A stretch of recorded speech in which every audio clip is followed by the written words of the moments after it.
Alors, dans cette nouvelle vidéo, on va voir donc comment faire un masque et on va voir aussi quelques autres petites choses. Alors, je vais commencer par créer toujours un nouveau fichier HTML5, ça c'est toujours pareil, ça change pas. Alors, donc ce qu'on va faire, on va cette fois jouer avec un masque et une image, comme ça je vais vous montrer aussi comment importer une image, parce que de la même manière qu'on peut animer un objet vectoriel, on peut également animer une image. Donc je vais faire fichier importer dans la scène.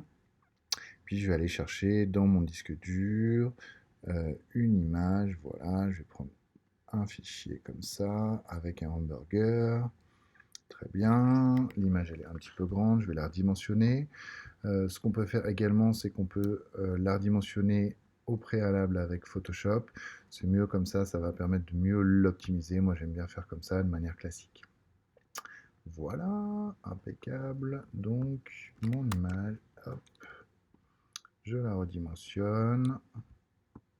Ok, jusqu'à ce qu'elle rentre bien dans mon plan de travail. Voilà, donc là il faut que je la redimensionne encore un tout petit peu. Impeccable. Voilà, ça commence à être parfait. Impeccable. Donc commande plus commande moins pour zoomer et pour dézoomer bien sûr, hein. Ok, donc là l'objectif ce serait de faire un masque parce que moi je voudrais avoir qu'une seule partie de mon image. Alors c'est très simple. Par exemple, si je prends l'outil rond, et que je viens dessiner un rond, alors si je fais pas les choses comme il faut, ça va pas le faire, voilà. Je vais créer un nouveau calque avant ça, et je vais venir dessiner un rond ici, voilà. Ensuite, disons que ce rond, un bon réflexe, c'est de toujours enlever le contour, comme ça au moins il vous gêne pas. Imaginez que je veux voir seulement une partie de l'image. Bah, disons que je vais créer un masque, donc une forme au-dessus de la partie que je veux conserver, ok. Alors après, disons que c'est assez facile, il suffit de faire clic droit sur le calque avec votre rond, d'accord? Donc là c'est rond et là c'est hamburger. Voilà, très bien. Donc là maintenant je vais faire clic droit sur le calque rond et je vais lui dire masque. Voilà. Et donc de base, il va masquer la forme qui est en dessous. Donc ça c'est assez facile, quoi. Vous voyez que de base, il y a des cadenas qui sont venus se mettre sur le calque. Disons que les cadenas vous permettent de voir le résultat. Si je les enlève, bah, je revois mon masque et l'objet qui est derrière. Donc ça c'est assez pratique. Comme ça me permet de voir le résultat et de voir bah, finalement l'objet qui m'a permis de faire le masque. Ce qui est bien aussi avec les masques, c'est que je peux les animer, d'accord? Donc un petit peu de manière classique comme d'habitude, créer une interpolation classique sur l'image 1, insérer une image clé sur l'image 15, et donc là, j'ai plus qu'à faire bouger un petit peu mon masque, voilà. Donc là, ça va être vraiment facile. Et ici, je vais prolonger la visibilité de mon image en faisant juste insérer une image et non pas une image clé. Et donc là, je vais avoir mon masque qui va bouger au-dessus de l'image. J'ai plus qu'à mettre le verrou sur les deux. Et là, vous voyez que ça me permet de voir comme à travers, quoi, d'accord? Donc ça c'est assez sympa. C'est des choses qui sont vraiment faciles à faire et l'effet visuel va être top, quoi, d'accord? Disons que vous allez vraiment pouvoir aller plus loin sur vos animations grâce au masque. Donc ça c'est des choses qui sont vraiment simples à faire et que je vous recommande vraiment, quoi. Alors, toujours dans la partie animation, on va essayer d'aller un petit peu plus loin. Je vais faire fichier nouveau. Voilà, toujours HTML5. Et cette fois, je vais vous montrer comment, par exemple, animer deux objets l'un par rapport à l'autre. Imaginons un genre de bras. Donc, pour que ce soit simple, on va le faire en fil. Voilà, donc là, ici, je vais faire une première partie de mon bras. Donc ça, ce serait la partie haut du bras. Je vais créer un nouveau calque. Et puis là, cette fois, ça va être l'avant-bras que je vais mettre ici. Alors, je vais les caler parfaitement. Oups, je vais cliquer dessus, voilà, je vais les caler comme il faut. Voilà, à cet endroit-là, pour être encore plus précis, le mieux c'est de zoomer. Mais là, comme ça ira pour la démo, quoi. D'accord? Et donc là, je vais le réduire un petit peu comme ça. Donc là, ici, ce serait comme le haut du bras et là, l'avant-bras. D'accord? Et donc j'aimerais que les deux puissent bouger ensemble. Ça va être assez facile, vous allez voir. Donc je vais faire clic droit sur l'image 1 du calque 2, je vais faire créer une interpolation classique et je vais aller sur l'image 15, insérer une image clé. D'accord? Comme ça, je vais pouvoir faire bouger mon objet. Celui-là, je vais prolonger sa visibilité. D'accord? Donc moi, l'objectif, ce serait que l'avant-bras bouge avec le coude ici, par exemple. D'accord? Donc, bah, il suffit que j'aille à la fin, et là, bah, je vais faire tourner l'objet. Seulement, vous allez voir, ça va pas marcher comme prévu. Parce que si je fais tourner l'objet, bah, ce serait comme si le coude se désolidarisait avec mon bras, donc là, ça va pas le faire du tout. Donc, je vais supprimer le début, et je vais recommencer. Mais cette fois, je vais le faire bien. Donc là, je me remets sur ma première image, et pour que ça fonctionne comme je veux, je vais prendre le centre, et je vais venir le mettre parfaitement à l'endroit du coude. Donc là, il va falloir être assez précis. Voilà, comme ça, parfait. Pas toujours facile avec le touchpad. Ok, voilà, très bien. Ensuite, après, je vais un petit peu plus loin, insérer une image clé. Et là, cette fois, donc si je viens faire tourner... Oups, excusez-moi, voilà. L'icône, il n'est pas toujours facile à attraper. Voilà, ça y est, je l'ai eu.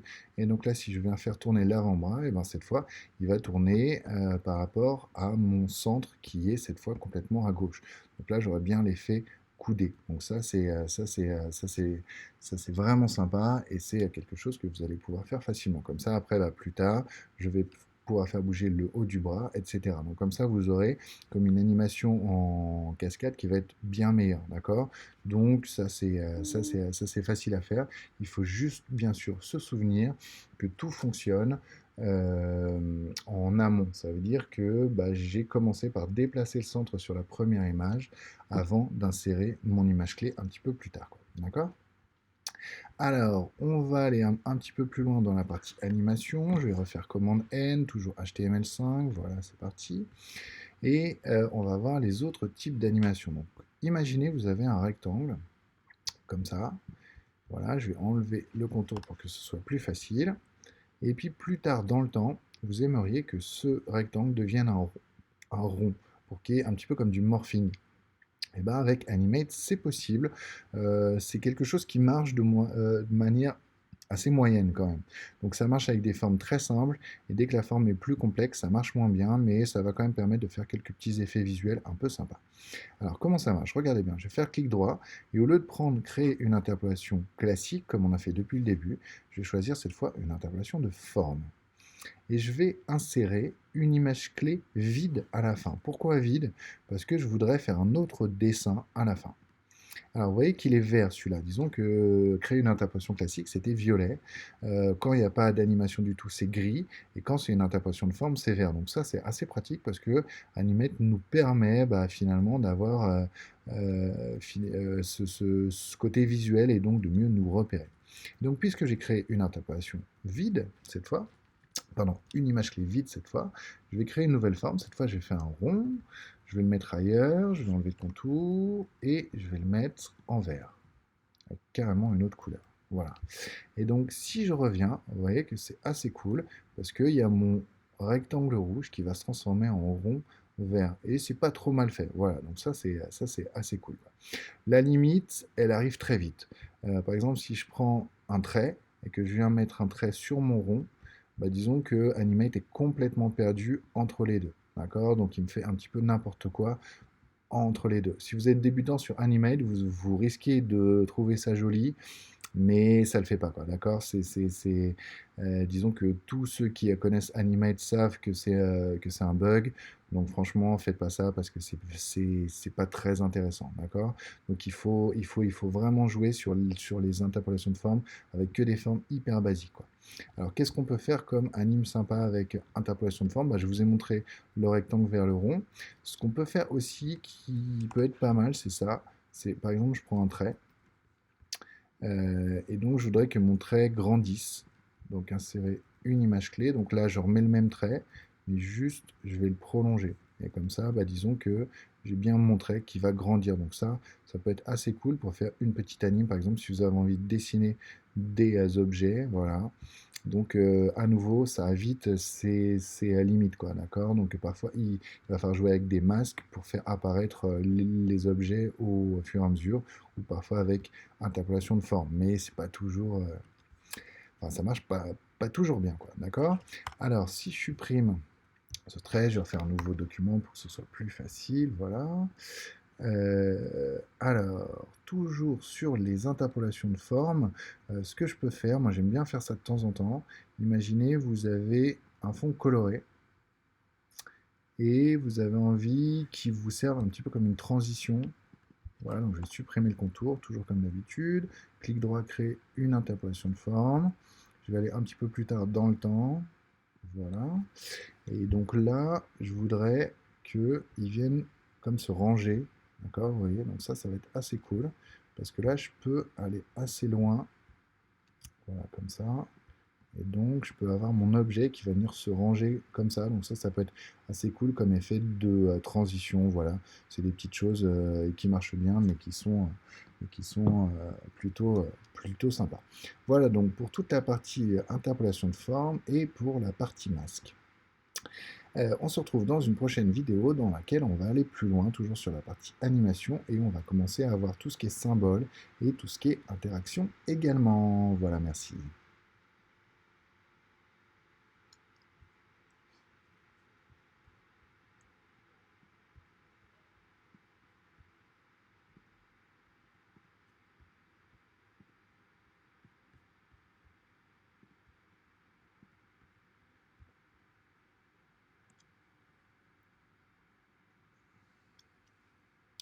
Alors, nous revoilà pour une nouvelle vidéo et cette fois on va voir toute la partie symbole. Alors, disons que dans Animate, on peut jouer avec ce qui s'appelle des symboles et ça va être assez pratique. Il y a trois types de symboles et ils vont nous permettre tous les trois de faire des choses assez différentes et plutôt cool. Le premier symbole, celui qui est le plus basique, c'est le symbole graphique. Alors, comment ça marche? J'ai fait un objet. Je vais faire clic droit et je vais lui dire euh, convertir en symbole. Voilà, donc là ici je vais pouvoir choisir type et je peux choisir clip, bouton, graphique. Pour l'instant on va avoir graphique. Ça c'est vraiment une grosse partie sur Animate et il faut vraiment essayer de bien comprendre ça. Donc graphique, ok. Alors qu'est-ce qui s'est passé dès que j'ai créé un symbole graphique? Bah, vous voyez que ça fait comme un petit encadré bleu autour de ma forme. La particularité, c'est que je ne peux plus changer sa couleur, même si j'essaye de la changer ici, bah, je ne peux plus. C'est fini, trop tard. Disons que c'est comme si ça avait enfermé mon objet dans un emballage et bah, il est comme ça et c'est définitif. Alors en vrai, c'est pas complètement définitif parce que si je double-clique dans mon symbole graphique, vous voyez ici, là je suis dans séquence 1, symbole 1. Si je veux ressortir, j'ai juste à cliquer sur la flèche, d'accord? Donc si je double-clique dans mon symbole graphique, donc là je suis à l'intérieur, cette fois je vais à nouveau pouvoir changer sa couleur, je peux même changer sa forme, enfin bref, je peux faire tout ce que je veux, quoi. Mais moi ce qui m'intéresse, c'est les propriétés du symbole. Donc je vais double-cliquer à l'extérieur, comme ça je ressors de mon symbole, voilà, et ce symbole, bah, je vais le dupliquer plusieurs fois. Comment faire ça? Je reste appuyé sur la touche Alt ou la touche Option, selon que vous êtes sur PC ou Mac. Et donc là, j'ai fait 5 symboles de la même forme. Ensuite, après, je vais double-cliquer dans une de ces formes et je vais changer la couleur. Et là, vous allez voir, ça va être assez magique. Elles vont toutes changer. Pourquoi? Parce que finalement, un symbole graphique, bah, c'est comme une entité. Et donc, bah, si vous dupliquez plusieurs fois cette entité, si vous en changez une, elle change toutes. Et ça peut être vraiment pratique. Par exemple, si vous avez des objets qui vont se répéter, moi, je vous recommande vraiment de les transformer en symboles. Comme ça, au moins, bah, si vous avez beaucoup de choses à changer d'un coup, bah, ce sera beaucoup plus facile. Voilà, donc ça c'est une des premières choses. L'autre chose aussi, c'est que ça permet de protéger votre forme. Là, pour le coup, ça va plus se poinçonner, un petit peu comme au début sur la partie illustration. Souvenez-vous, là, bah voilà, même si je les fais se chevaucher, ils vont plus du tout se poinçonner. Donc ça peut être assez cool.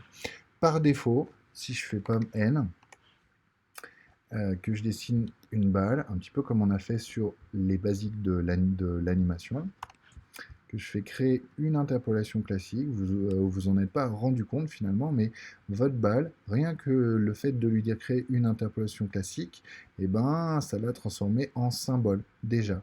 Donc en fait ça, il l'a fait sans même que vous lui ayez demandé. Donc ça c'est assez cool parce que Animate vous aide sur ce point-là, quoi.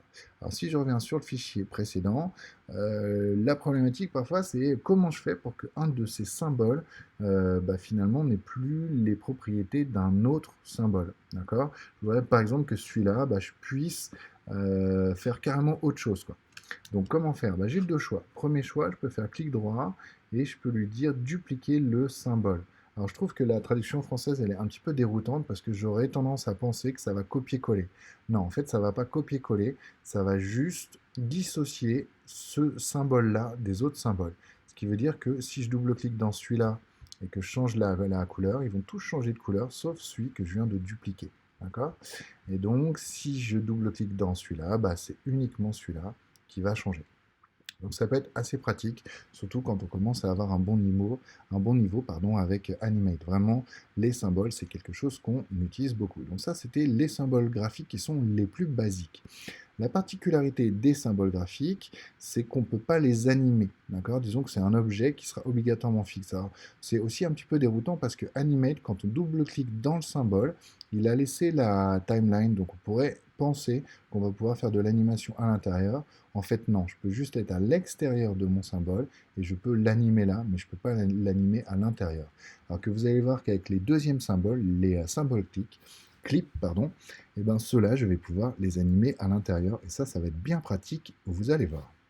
Je fais un nouveau document, ok, toujours HTML5, et là, cette fois, je voudrais faire un symbole clip. Alors, à quoi ça peut servir?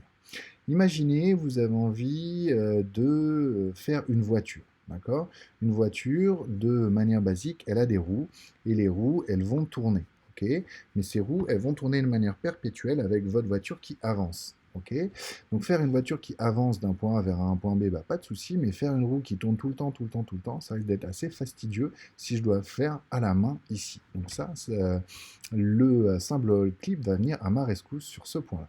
Alors, je suis vraiment désolé, je vais faire la pire voiture que vous ayez jamais vue de toute votre vie, mais c'est juste pour le côté technique. Donc, je crée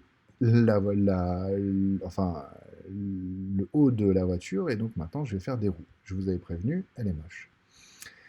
Alors, pour faire ma roue, regardez bien, je vais faire un premier trait. Ensuite, après, je vais créer un nouveau calque, je vais faire un deuxième trait.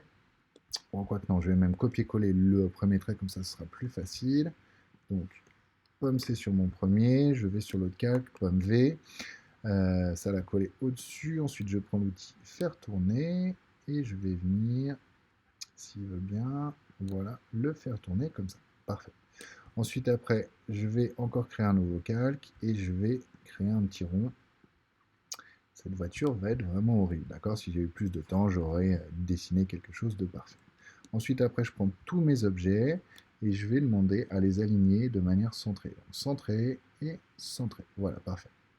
Ensuite, après, je vais couper l'ensemble parce que pour l'instant, ils sont sur 3 calques. Donc, je vais couper tout ça et je vais coller tout ça sur un seul calque. Donc, pomme X et pomme V. J'ai plus qu'à nettoyer les petits bouts qui dépassent. Et voilà, je vais avoir une roue. Une roue moche, certes, mais une roue quand même. Alors, donc cette roue, j'aimerais bien qu'elle puisse tourner de manière perpétuelle. Alors comment faire ça? Bah justement, c'est là que le symbole clip va rentrer en action. Donc une fois que j'ai sélectionné ma roue, je vais faire clic droit et je vais lui dire convertir en symbole.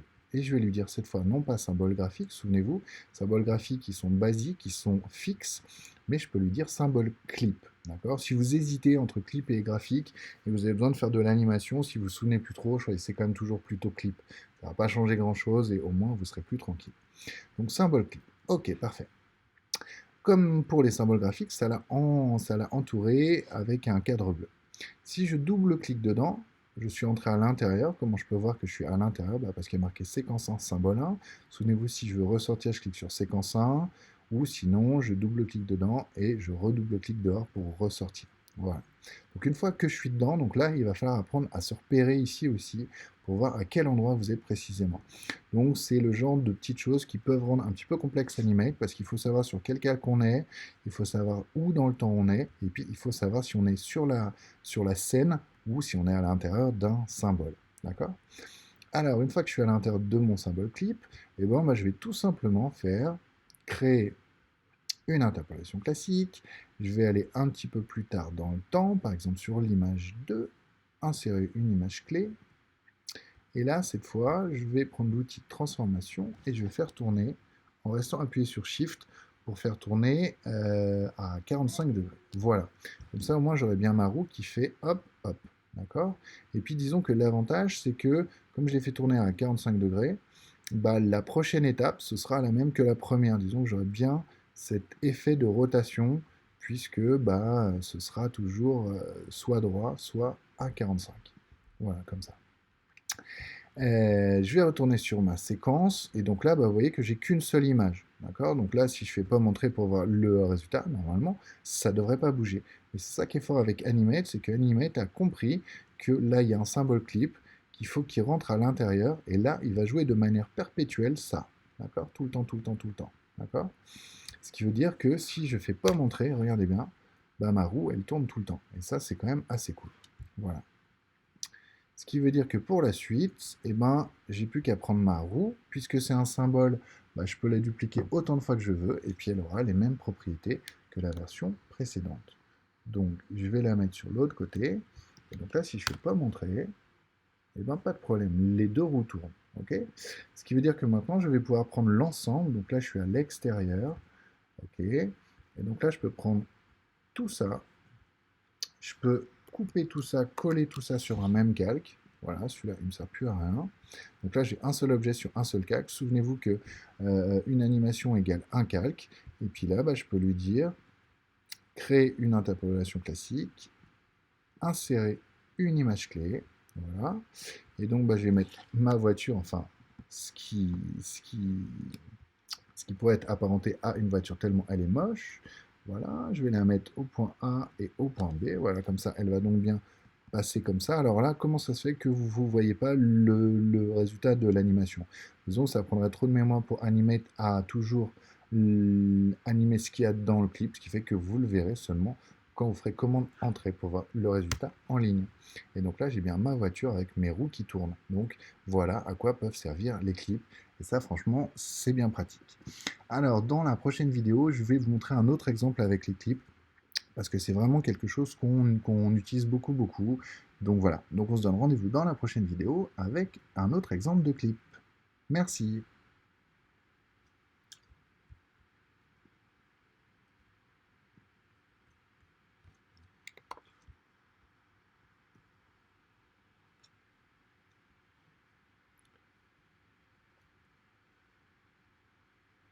Alors, dans cette troisième vidéo, donc, je vais vous montrer un autre genre de clip. Alors, ce que je vais faire, c'est que je vais faire des nuages qui vont passer de manière perpétuelle, avec un petit décor qui va passer également de manière perpétuelle, comme si on le voyait depuis une voiture. Donc pour que ce soit un petit peu cool, je vais faire comme un ciel. À nouveau, m'en voulez pas pour le côté design. L'objectif aujourd'hui, vraiment, c'est de vous apprendre la technique. Donc je vais commencer par dessiner un nuage. Je suis désolé, ce nuage risque d'être aussi moche que la voiture que j'ai fait avant. Voilà, donc je vais juste faire une série de ronds. Bien sûr, si j'avais plus de temps, je ferais quelque chose de beaucoup plus joli. Ok, donc là, je vais le mettre en blanc. Et puis après, celui-là, je vais lui dire pas de contour. Et donc, je vais dessiner un petit nuage. Ça, voilà, impeccable. Je vais en faire un petit deuxième. Je vais en faire plusieurs. Ok. Et donc, ce que je voudrais serait avoir une petite animation avec mes nuages qui vont passer de manière perpétuelle. Je vais en faire plusieurs autres, voilà, de manière assez aléatoire.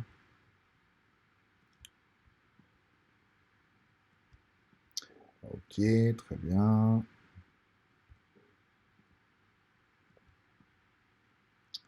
Parfait. Impeccable. Alors, donc, ce que je voudrais, ce serait faire en sorte que mes petits nuages tournent tout le temps, tout le temps. Alors, je vais les espacer un petit peu plus.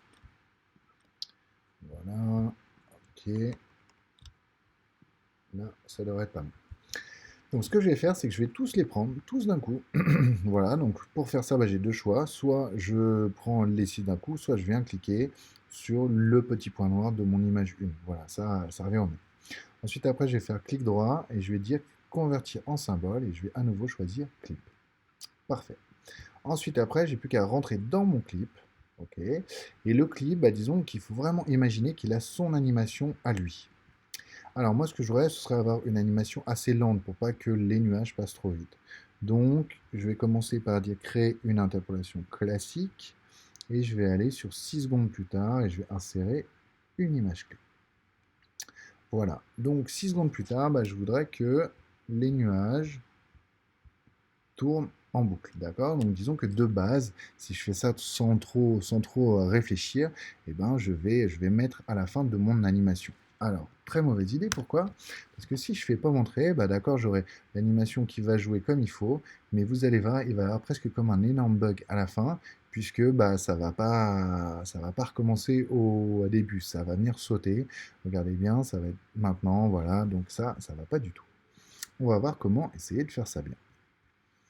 Alors, je reviens donc sur mon animation, je fais pomme Z, et je vais faire pomme Z jusqu'au début, jusqu'à ce que mes dessins soient à nouveau en mode dessin. Je vais dézoomer pour que ce soit plus facile, et je vais dupliquer tous mes nuages, comme ça je vais avoir 2 fois les mêmes. Ok, voilà. Donc là, vous voyez que celui-là, c'est bien le même que celui-là, celui-là, c'est bien le même que celui-là, et là, ça va beaucoup mieux marcher, vous allez voir.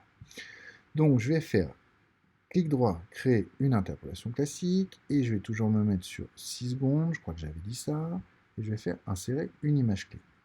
Pour que ce soit un petit peu plus facile, je vais aller dans Fenêtre, et je vais aller, pardon, dans Affichage, Règles, et je vais venir mettre une petite règle comme ça qui va être parfaitement calée avec mon premier nuage. Alors, ok, voilà, impeccable. Et donc, bah, ce que je voudrais, ce serait que j'affiche le même nuage à la fin. Comme ça, on va avoir l'impression que ça tourne en boucle. Alors, il est là, voilà. Impeccable. Je viens le mettre ici. Parfait. Donc là, comme ça, cette image, c'est bien parfaitement la même que celle-là. Vous voyez que rien n'a bougé. Ce qui veut dire que si je ne fais pas montrer, bah, ça va vraiment tourner en boucle. Ça va être presque imperceptible. Alors malheureusement, il va y avoir un tout petit bug. Disons, le bug, il est que... euh, regardez bien ici.